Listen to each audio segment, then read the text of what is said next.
Hey everyone, I am Artosis. And I'm IdrA. And this is Imbalanced, episode number 2. The show about imbalance, not for those of you with overinflated egos. IdrA, we had a lot of fun last time, but we have a lot to talk about. First, I want to go ahead and talk about some of the ridiculous replies that we got to the last show. Yeah, we were two Zerg players. You're now playing a lot more Protoss. But we have a reputation as Zerg players who have been very open about our thoughts on balance in the past. And a lot of people allow this kind of cloud their judgment of the show. They didn't actually watch. They just assumed we were complaining the entire time. And really, if you haven't seen the first show, you should go watch it now. We explain our approach to a balance, and really, it's just meant to be a calm, rational discussion about a topic that's really important to the community right now. We aren't complaining about Zerg. It's just a discussion about the game. Yeah, I mean, there are so many people that just posted instantly when they saw the thread. They're like, LOL, Zerg QQ or something, and that's not what it was. And then there's a lot of people that watched the show and heard what they wanted to hear and then still said that. So go back, watch the show. In fact, if you haven't seen the show, I strongly suggest you go back, watch Imbalanced episode number 1. It's on my YouTube, Artosis TV. And we really explain what we're talking about, and we explain to you what imbalance is, so that you don't just take your own definition of imbalance in and then think, oh, these guys are retarded, because that's just not the case. I mean, we're trying to do some really good discussions here. We got a lot of great feedback, though, that is for sure. We actually got an incredible amount of feedback. We did want to bring that up. If you have any questions, feedback, any suggestions at all for the show, we want you to email us at imbalanceshow@gmail.com. But we've actually gotten so many emails that it's almost impossible for us to go through them all. So we'd like to ask that you help us a bit by formatting them. We are going to split the show up into 2 parts. The first part will be just questions and feedback from the last show. The second part will be a discussion topic. We would like you, if you have a suggestion for a discussion topic, to put the word topic in the subject line, and then also a very, very brief description of what you're going to be talking about. And then if you have a question or just a comment on the last show, then just go ahead and put question and a very brief comment, or a very brief description of what you're going to be talking about in the subject line. Yeah, that would help us out a lot. We got something like 650 emails, in addition to thousands and thousands of comments on the internet. And I mean, we went through as much as humanly possible. But yeah, please help us out like that. And ignore any crazy sounds you hear from my ferrets or cat. Menagerie. I know, I have a zoo going on here. Well, we're going to go ahead and grab the trusty laptop and take a look at some of the questions. A couple that I wanted to go over that I read on various forums and stuff that in the comment sections. One was, we kind of passed over... He's making so much noise. I bet you they can hear that so easily. Why is he deciding to do that right now? I've never seen him do that before. Anyways... I live in a zoo. I like animals. I'm a vegetarian. What do you want? Someone mentioned, because we kind of passed over Terran versus Protoss, and this wasn't for any reason other than we feel Colossus seems right now pretty balanced in that matchup. And someone pointed out, and I thought that this was something good to discuss, Colossus Phoenix is really the problem in Terran versus Protoss, instead of the more common Colossus ground unit mixes. So I wanted to go over that real quick. Yeah, we did kind of gloss over the matchup because, as you said, it does feel a lot more balanced than PvZ does. But Colossus Phoenix is certainly a good point. Like, Phoenix deal with Vikings very, very well. Like, in a straight-up fight, the Phoenix will definitely win. I feel that because the Vikings have so much longer range, it's something like, 9 versus 3 or 4 or 5. Anyway, they've outraged the Phoenix by a lot. So in order to actually engage the Vikings, your Phoenix have to be in range of the Marines, and obviously Marines will just kill the Phoenix almost instantly. So really what I feel about the situation is just normally you're going to want to try and come in with the Vikings from like the flank or try and catch the Colossus from the edge when you're away from most of the stalkers. But when they have Phoenix up, obviously they're going to have less stalkers, so that's less of a threat. So instead you want to have your Vikings standing over your bio army. So to engage them with the Vikings, then you go over the Marines and, all the Phoenix die. That's how I feel about it. Yeah, no, I mean, that's a great point. And I have to point out, it's been getting stronger recently. People are getting better at it, but that's what happens with a strategy in this game, in any RTS game like this. It has to rise. That doesn't mean it's imbalanced just because it's rising up and being popular at the time. You have to give Terran time to really understand how to micro against that, how to counter that with the correct unit combinations and stuff like that. So, I mean, thank you for the few people who did point that out. Yeah, I mean, we'll look into that more in the future if this build starts to dominate, if this build starts to feel unfair, stuff like that. So thank you for that question. Also, another one that wasn't a specific email. A few people sent it in, but I saw it written on forums a lot as well. It was something to the effect of nerfing Colossus would kill Protoss for Zerg because the gateway units suck. They aren't any good. You know, you'll lose to Hydras or something like that. And we just want to go over this. This goes back to what we were saying before about how, you know, the Colossus is just so good that it stops other unit combinations that might be very good. Yeah, we did mention that in the first episode. Just how one of the biggest problems we felt with the matchup was that Colossus is used so much, regardless of the fact that it's imbalanced or not. It's so much better than the other Protoss units compositions that you see it every game, no matter what. So there's a lot of stuff that Protoss can do that we haven't seen, just because Colossus is so strong and relatively so easy to execute that there's no need for Protoss to really branch out in the time being.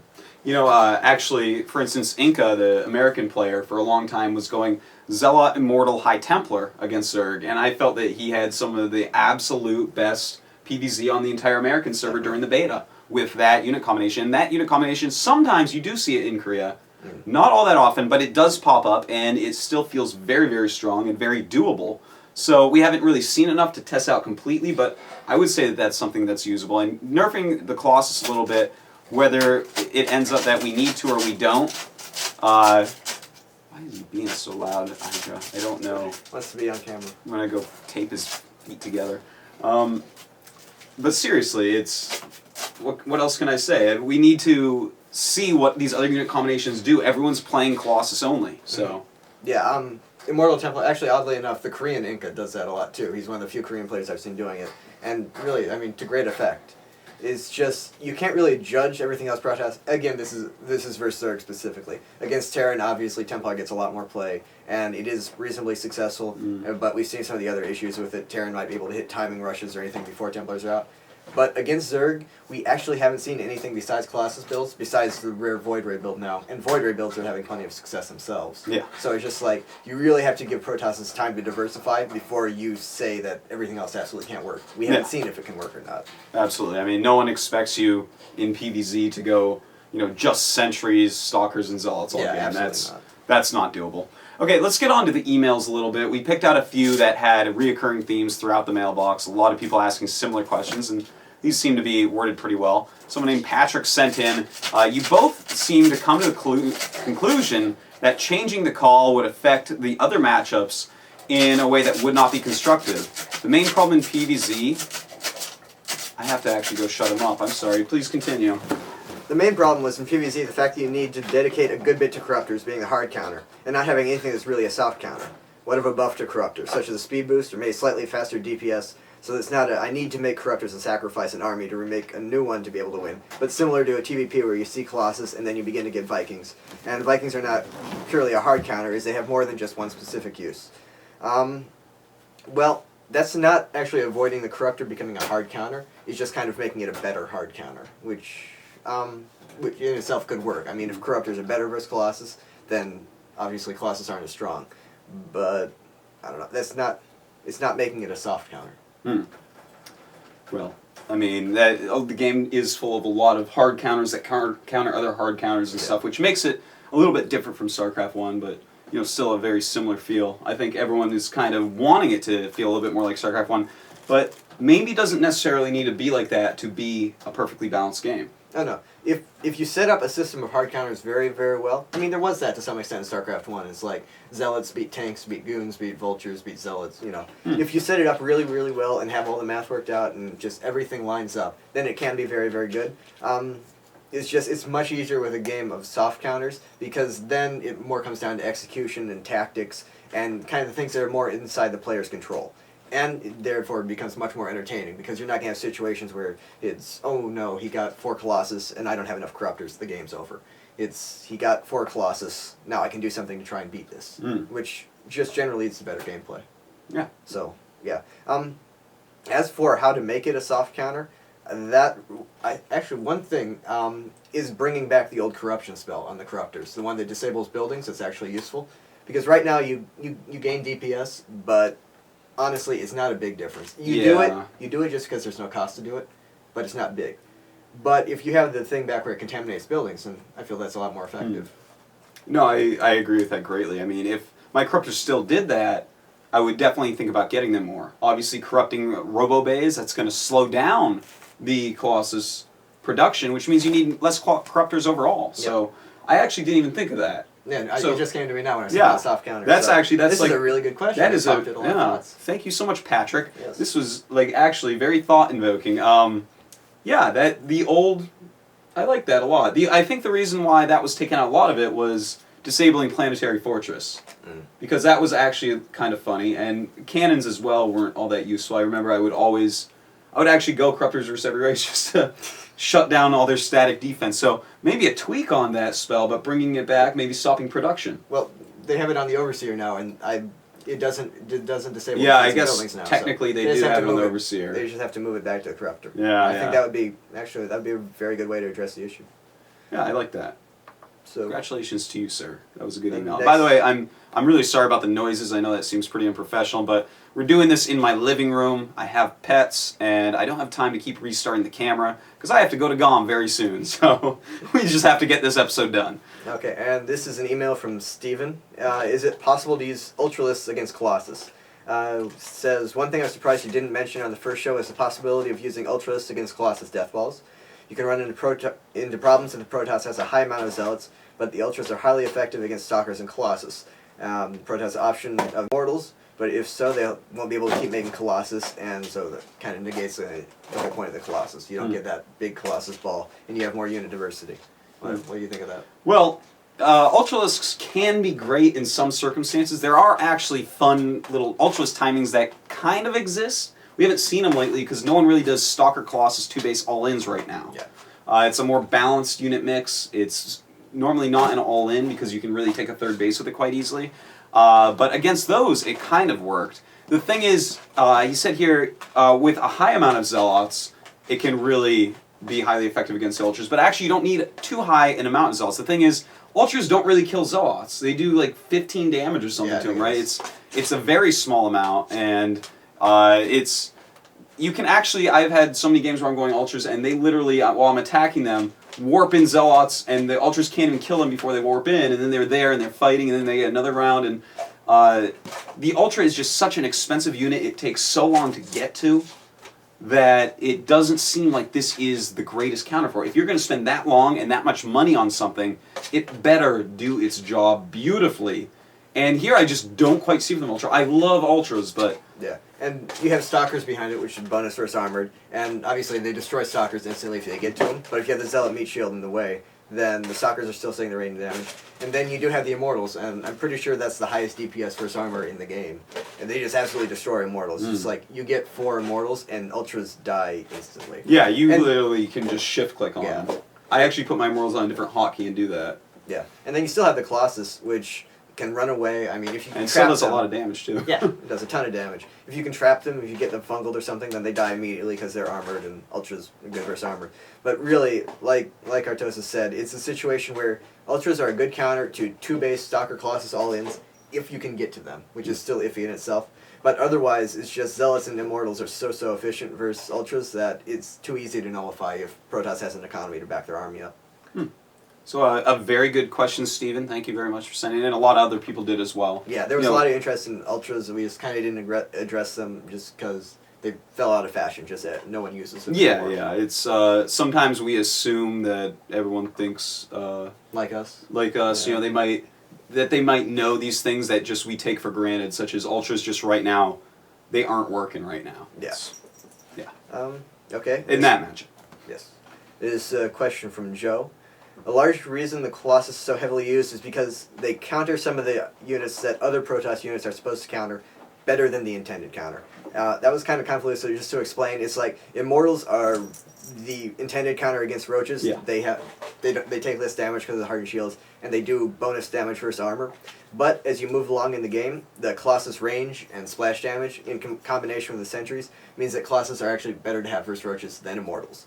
Yeah. And the same way, they're better against Hydras and Lings and anything else either, better than Templars. So you end up getting Colossus just because it serves so many different roles that these other units are supposed to be filling. And the cost is actually relatively close as far as how much each unit costs. Obviously, it's another tech structure for Colossus that makes a big difference.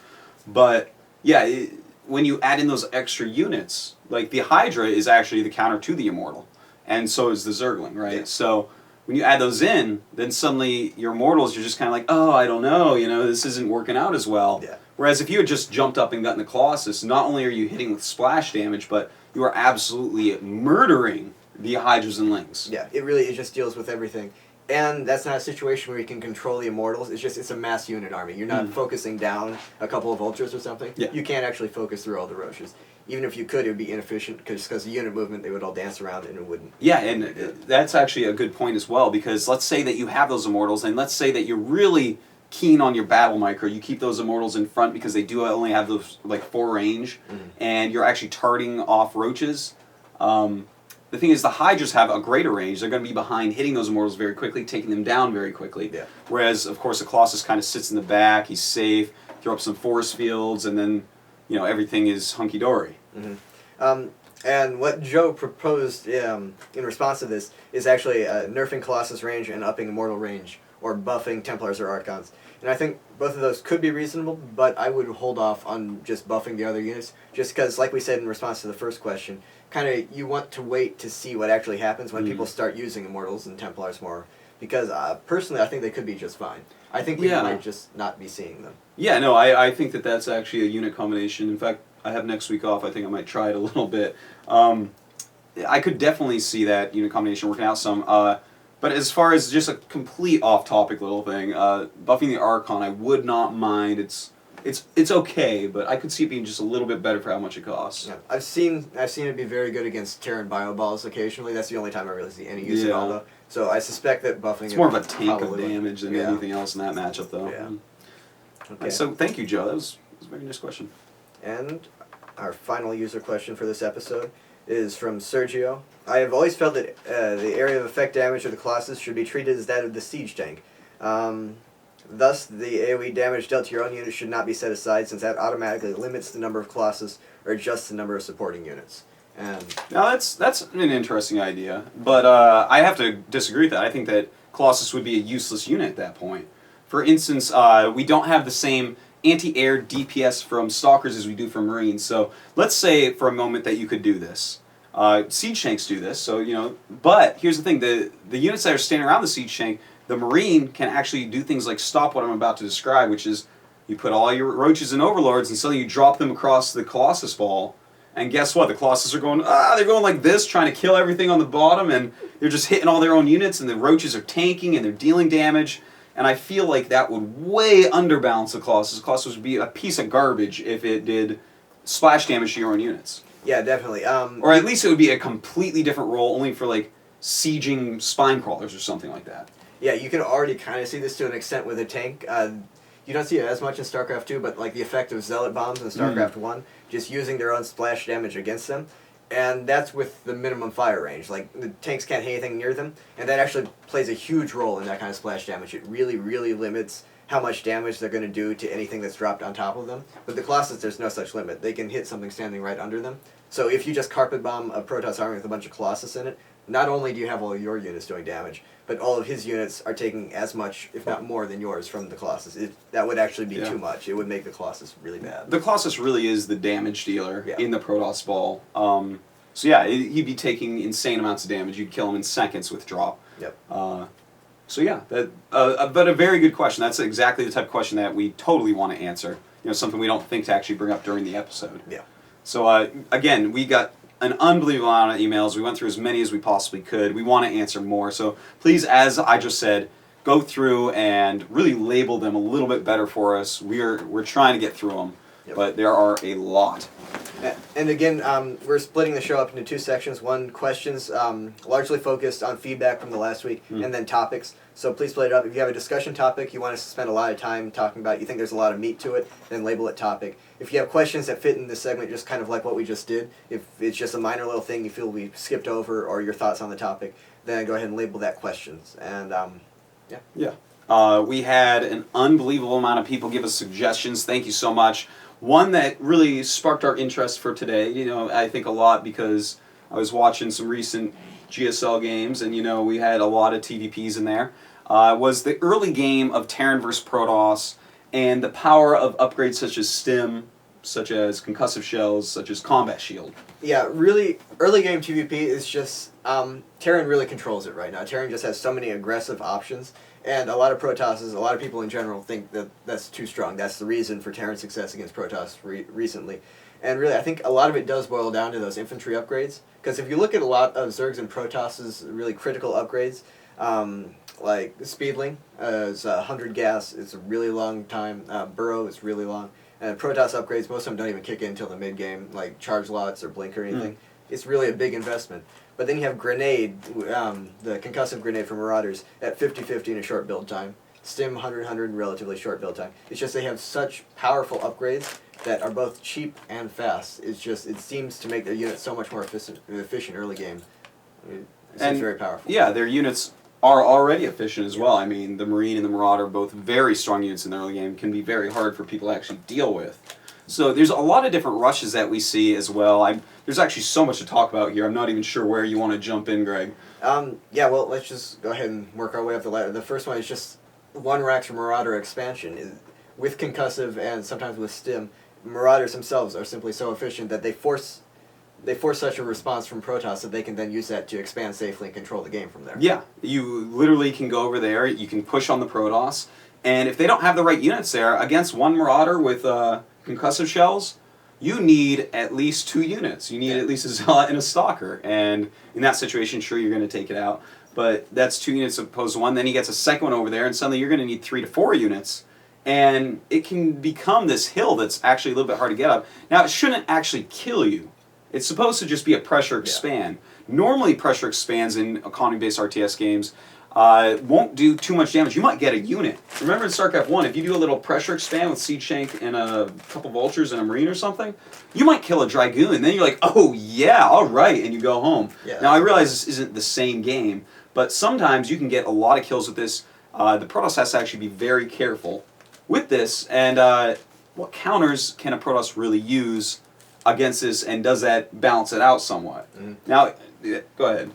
Yeah, I was just going to kind of say, generally a pressure expansion build, your goal is to scare them and force them to do something that you can then defend and take an economic advantage from that. Here, not only do they have that, it's just the fact that Concussive Grenade can almost completely nullify Zealots, you can kite them, and then it can allow you to catch a Stalker. You can't run a Stalker away from a Concussive Grenade Marauder.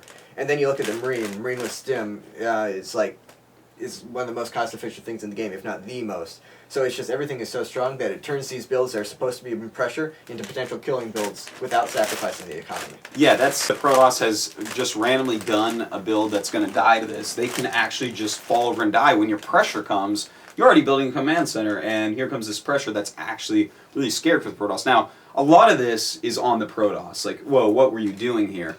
Now, an interesting thing about the just one Barracks Marauder build is that this is not really a build that you want to rush to Dark Templars doing. Some of these others, the 2 Barracks build, it comes a little bit later. If you just rush straight up to a Dark Templar against the 1 Barracks Marauder, you could be in trouble. You actually have to get your units out very quickly, but it costs a lot of resources to actually rush up to that Dark Templar. Yeah. That's another thing here, because it can punish a wide range of builds. It's not just if you do a risky expansion, then it can punish you. It's also if you try and tech, even though tech can be the answer to kind of later pressure. So it's a very, very, very hard to balance situation for Protoss, just because there's so many different things they might have to address, and it's really hard to tell which. They could be going tech, they could be going heavy pressure, they could be doing one base all-in of some sorts, or they could be expanding. So it's really hard to choose. As a Protoss player, how do you feel you should respond to that? Well, I personally love to stop any early pressure with sentries on any map that is even remotely possible. I want to get as many sentries as possible. It's a long-term investment. The sentries, I want to use them all game long. The spells are always very useful. I can't think of a situation. There could be a bunch of ultras running at me. I would still think sentries are a useful unit.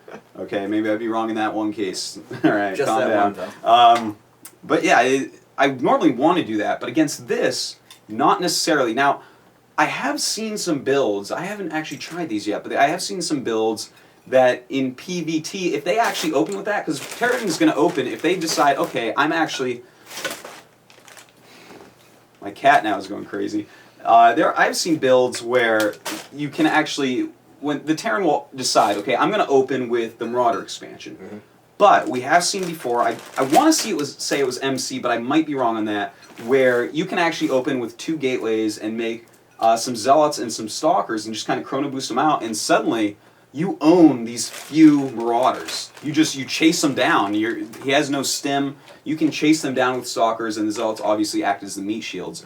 So here's the thing: a lot of the builds that Protoss players are doing right now may feel bad against that. For instance, if you try to go for the 1 gas expansion build, you might be in a little bit of trouble, lose a few extra units that you don't want to lose in that early game.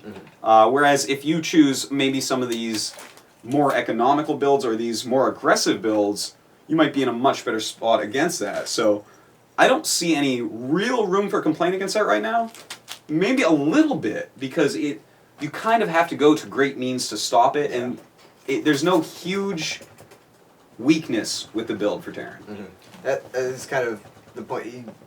It's just, you have to know it's coming. Like that 2-gate Stalker Zealot, if they're actually doing a committed bio build, you're going to just flat out lose. Yeah. There's no way you can defend that without sentries. So it is kind of taking a risk, and without the proper scouting information, then I don't really know how you can pick the right build. And what about fast observer builds? That's something I've always felt was pretty strong PvD. Is that a viable response to all this pressure? Yeah, I mean, I actually am right now, I took a build that Malzmana was using some, and I worked it around a little bit, and in my opinion, that's the best build with Protoss. You can actually use that to counter any build that Terran actually does. And I mean, I think I'll get into that a little bit later. Let's go on to the double barracks build, because this actually will counter that a little bit better. Against the single Marauder one, I might switch it up a little bit, knowing, okay, he's going expansion, he's just going to make a few Marauders, get out my Zealots, get out my Stalkers, deal with this, and expand. But the double barracks one, where we actually see Marines and Marauder pressure into expansion, it's slower. It's a little bit scarier in some ways. For instance, the 2 gateway build I was talking about is not going to do very well against this one. Yeah, the 2 barracks pressure. It's just kind of like the same thing as a 1 Rax Marauder expansion, except a lot more dangerous, because obviously you're delaying your expansion a bit more, but you're also investing in Marines, probably another upgrade. And the combination of both Marines and Marauders, it deals so much damage, and along with STIM and concussive grenades, is just it deals with gateway units so well. I'm not really sure what to do with it and how to deal with it. It seems like another situation where you just have to really overcommit to defending it, and I'm not sure how you really tell in time to commit to that path, because it seems like you have really limited scouting information after the first probe is chased off. Yeah, no, that's quite true. You have to get a lot of scouting done with that first probe, count the gases, see if you can see an extra barracks being built. Normally you can't. But yeah, it's pretty powerful, and the thing is, I think a lot of Protoss players feel, oh my god, I have to commit so much to stopping this, I'm behind. And, well, kind of not. Some ways that you can commit to stopping it, if you just make like a bunch of units, there's a couple ways you can do this. You make enough units to just hold it off, and just battle the units and be like, okay, I held it off. That's not the best way to deal with it. You're going to want to deal with it either with spells through the sentry, and on a lot of maps you can just force field your ramp a few times, then you have enough units and you're like, okay, and then you just walk out and he has to run away from you. And then you've built some long-term play into your Protoss because you have these spellcasters. Just having a bunch of units, like more units earlier, isn't normally good. If it's units that have spells, it's a little bit of a different story, because obviously you get to charge up energy. Obviously, spellcasters, the longer you go into the game, the more useful they are, as opposed to extra zealots or stalkers in the early game. So that's definitely one way. And for instance, the observer build, if you actually, first off, you against this build, you have to have 2 gateway. Okay, I mean, if you don't have 2 warp gates going, you deserve to die. I mean, what do you want? You have to get 2 warp gates against Terran, no matter what. You just have to, or many of these builds would just roll you over. But for instance, if you rush to an observer like gateway, robo, gateway, that's like pretty much as quick as you can get an observer. You chrono boost that thing out, go over and see, and you see that that's happening. Normally what I'll do is I'll just keep producing units. It'll be mostly zealots and sentries, because I'm spending a lot of gas on observers, so I won't really spend money on stalkers quite yet. Might get 1 if I'm a little bit afraid of Banshee. But anyways, you scout that and you see that it's coming. Well, what else do you look for? You look for, do they have a 3rd barracks, or do they have a command center, or have they made a factory? And that's going to change how you can counter this. Now, again, something I'm interested in your view on this, because you're such a high economy player, investing this much. Look at how much I'm investing to stop this. Now, I'm not losing anything. I don't lose units against this. I make force fields and stuff, but you do certainly have to invest in some amount, whereas they're going to get those upgrades sooner or later, probably sooner than later. Yeah, that would really worry me a lot, just because you're investing in all that to get up to the observer, which gives you information, but it doesn't actually deal with anything they do. So then your expansion is much later, and if they expanded, you don't really have the potential to punish it. You don't have that quick immortal. You're not headed towards Colossus already. You just kind of have these relatively weak gateway units. It's hard to be aggressive with them. And if they're doing a really hard all-in, again, you're not going to have that higher tech unit to deal with it, even though you did invest in going in a robo. So, I don't know, it feels like it would be really good to have that information, but again, there's that trade-off there. You have that information, but have you already invested so much that you can't deal with a threat once you know it's coming? Like, how does that work out? Does it work? Yeah, it definitely can work. You chrono boost out some immortals, and suddenly they're looking up a ramp at immortals plus some other random gateway units and some sentries. That's not going to be very easy to attack into until at least they have STIM or you come down the ramp, something like that. So in that situation, I think it's all right. But something that I think that a lot of us might be carrying over when we think, oh my god, Protoss versus Terran early game, it's just so hard, is because it's the exact opposite of what it was in StarCraft 1, which a lot of us are StarCraft 1 players. And the thing is, in StarCraft 1, Terran had to tech, and Terran could be behind bases because they got so cost efficient. Now, in StarCraft 2, everything in Protoss is about cost efficiency. These rushes, a lot of them, the best ways to stop them are tech units. You have to be very cost effective against Terran because their units actually are really good. You just want to fight unit versus unit. Terran seems to win everything. Yeah, Gateway is not going to beat Marine Marauder, straight up. Until you get to Templars, not really an option there. So, yeah, that is actually a really good point. I hadn't really thought about it that way. Protoss is the one heading for tech now. That means they don't need as such an economic advantage like they did in StarCraft 1. Whereas Terran is the one who's really playing mass unit, and you have the equivalent of tanks and vultures with your immortals in that. Yeah. That's actually... That really changes the way I think about it. Thank you. Yeah. I'm a smart guy.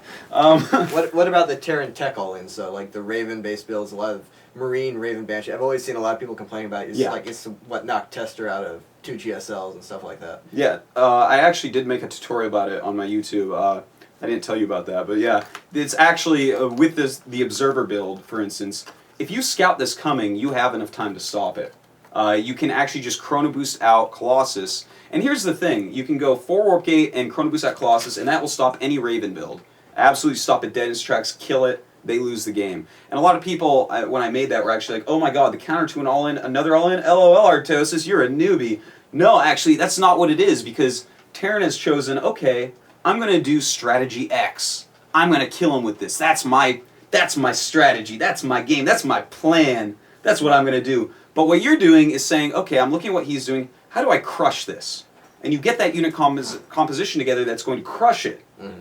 Now, I mean, when you have that unit composition together and he has strategy X, the fearful strategy X, you can just go roll it over. Yeah. I mean, all-ins can be stopped if you scout them. Yeah, and an all-in in itself isn't inherently bad. It's not risky at all to put everything into one attack if you know that attack's going to win. Yeah. That's the situation you're describing. If you scouted what he's doing, and you know you can build up this army off one base that is guaranteed to beat whatever he has. Yes. There's nothing at all risky or cheesy or that's the whole point of getting the observers. That's that's a good way to put it, because the all-in, the Raven all-in, for instance, you don't know that's going to kill your opponent. You're hoping that's going to kill your opponent. You're like, this actually catches most builds that people do right now. This is a very strong build. This is going to be hard for him to deal with.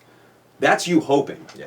But guess what? When you have the observer, when you actually scout, now the Terran could be like, all right, I'm going to tech towards Raven, I'm going to scan him a couple times, and I'm going to, adjust my units to counter what he's doing instead of just going strategy X, Yeah. That's actually a really big problem with the game in general right now. So many players just figure out this quick, relatively easy to execute strategy with all races, and then they just do it, and hope that it's going to work, hope it's going to catch your opponents off guard. And that really leads to a lot of randomness, and a lot of the results we're seeing. It's like, oh, my rush didn't work. Well, now there's nothing I can do. And it's trying to take a lot of the skill out of the game, because you're not playing reactively, you're not playing responsibly. You're just hoping that you win based on that build. You hope you happen to counter them. Yeah, that's very true. So a lot of stopping these early Terran builds that we're talking about is about scouting them correctly as Protoss, teching up correctly, understanding when to actually attack them as opposed to when not to attack them, that type of thing. Yeah. So I think we might be getting just slightly off topic. We were talking a little bit more about Marines, about Marauders against Protoss in the early game, and the uses of STIM, of Concussive Shell, and everything. So Yeah. you know, there's expansion ones and there's all-in ones. Yeah. What should we go at right now? Well, I guess we already kind of talked about the pressure expansion builds. So what about the really hardcore dedicated all-ins, like 3 barracks, all of the applicable upgrades? How does that work? Everything comes down to how efficient and strong the Marauder and Marine are. Yeah. And when a lot of Terrans just seem to be happy to put everything into that and go. Like Yeah. Marine King has made a career off of just doing really heavy Marine Marauder pressure. Yeah, yeah, and there's 2 ways to do it, of course. There's the one that's before the expansion. There's actually one right after expansion. You make that, and then it's basically just for a few more SCVs and mules, and it might be a 4th barracks instead of just 3. But let's talk about the 3 one first that you were mentioning. Well, it matters somewhat on the map, of course. If it's, for instance, you're playing Blistering Sands, guess what? There's 2 entrances into your base. You better just be a crazy good player. I don't know. That's going to be hard. But if you catch wind that they are going 3 barracks and they're not expanding behind it, you can actually rush to Dark Templar, slow them down with sentries. And the thing is, against a Terran who does not have Raven yet, and I don't mean like the Raven's building, but like they don't have their starport, if you have DTs on any map aside from like Steps of War, which takes about 1 scan to get across, you're basically going to be in a great situation as long as you don't overmake DTs. Yeah, that makes complete sense, because that's the problem with the DT though. If they have the starport coming, then it's almost free loss, because DT is such a big investment. It's not really designed to be an early game unit anymore. With the changes Blizzard's made to the Dark Shrine, you can tell they want it to be late game harass. Yeah. So if you do commit to going it off one base and they can see it, you pretty much lose. So you're just kind of gambling there that it's going 3 racks unless you get some scouting information. Because if they do already have the starport, you're pretty dead. Now, if you actually really want to toy around with these DT builds, let's say that these type of builds are really hurting you, these 3 barracks, kind of all-in STIM, combat shields, concussive shell attacks, are killing you, I'll give you a little trick for that. Steal a gas from the Terran that slows down hugely any cloaked Banshees, which are scary for DT builds as well, and of course Ravens. And you can actually tell by the speed of which they send their units up as you get better and better to kill this, what they're teching towards a lot of the time. You can be like, oh, look at this, he's even pulling SCVs off, he wants a Raven. Don't go DTs, okay? If he leaves it for a bit or just attacks with a little bit and still guards his ramp, then you might be able to actually squeeze DTs in there, get them out in time, and just have like 3 of them. You can't, if you overmake DTs, they are expensive. You have Really to be expensive, rich yeah. to get those. Like, they cost a lot of money off one base, so you have to be very careful about that. So what are the other TvP pressure builds? Like, I know everything comes down to Marine Marauder, and then there's the occasional rare, tech kind of all-in build. What else does Protoss really have to worry about early game?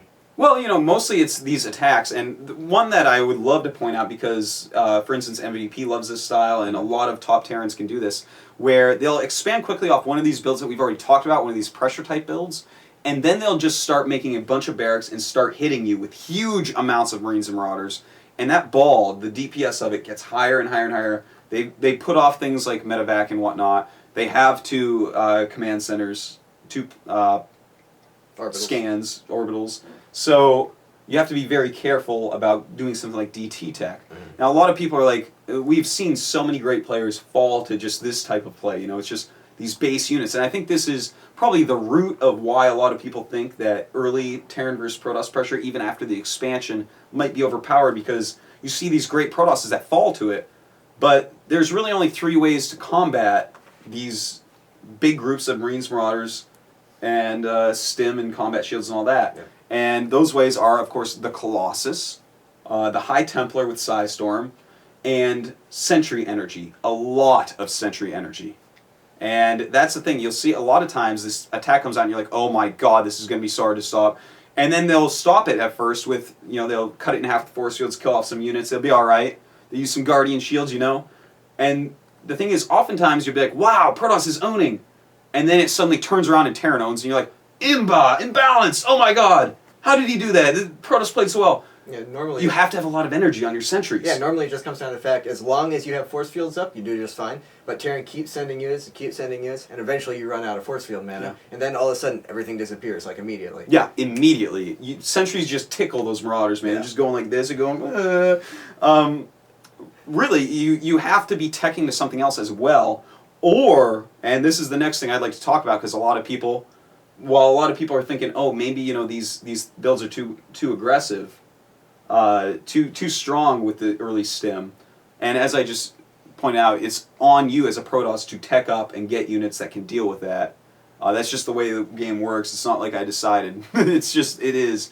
And obviously sentries aren't going to hold you forever. That's like a stall unit to get to those two different techs. So anyways, the other thing I wanted to mention was the OGS MC style, because even sometimes I watch that, I'm like, oh my god, you know, where he goes for that expansion, then he makes like 6 to 8 warp gates, gets 10 plus sentries, force fields everything, and attacks. Now, he seems almost unbeatable at times with that. Yeah, he has lost, but...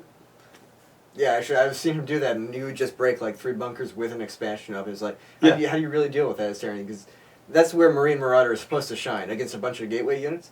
But when you really focus on getting sentries that much that early, it's kind of like the same thing in ZVP, where you just use it to completely nullify roaches over and over again. You just have so many force fields, and force fields, they can actually deal with the Marine Marauder.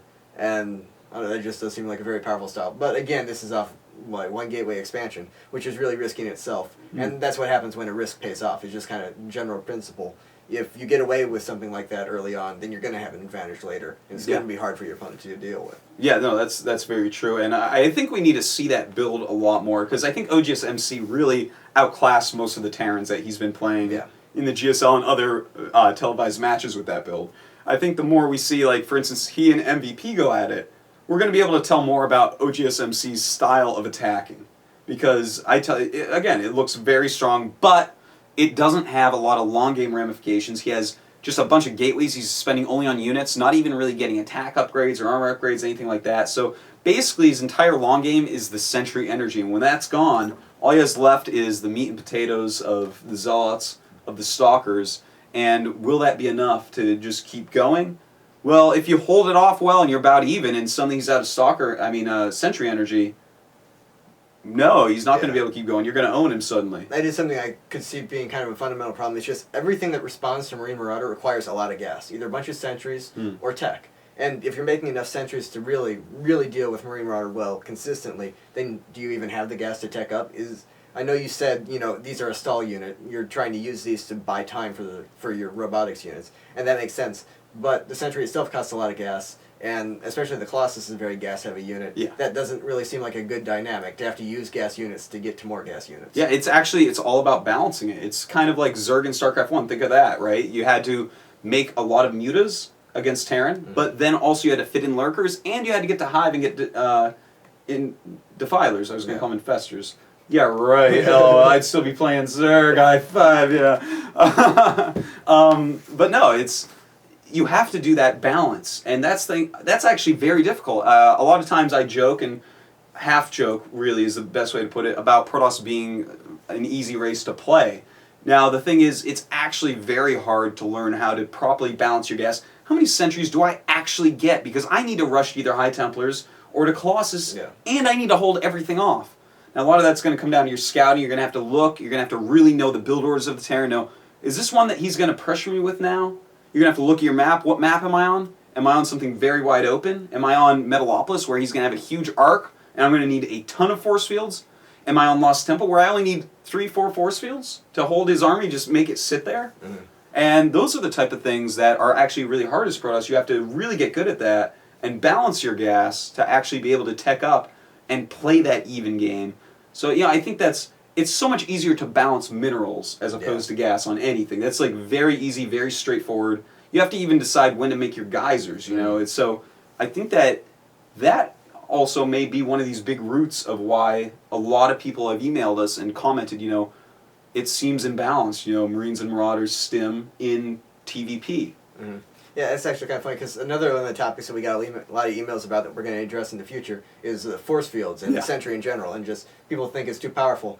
But that's kind of the thing. This is this really powerful spell that's necessary for Protoss to survive in so many situations. So I feel that's kind of really the crux of the whole thing, is just balancing force fields against this Marine Marauder pressure. Because they're both so powerful that one little slip up either way, and it takes advantage of everything else. Yeah. If you get yourself into a situation where you have Marine Marauder against Stalker or Zealot, then you win.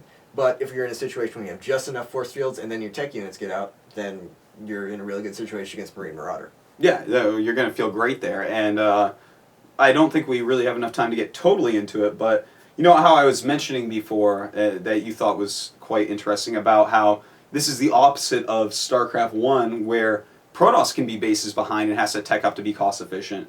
Thing is, Jinro's shown us, and some other players are starting to, mech in TvP, and that would actually switch it back around where Protoss has to take the extra bases.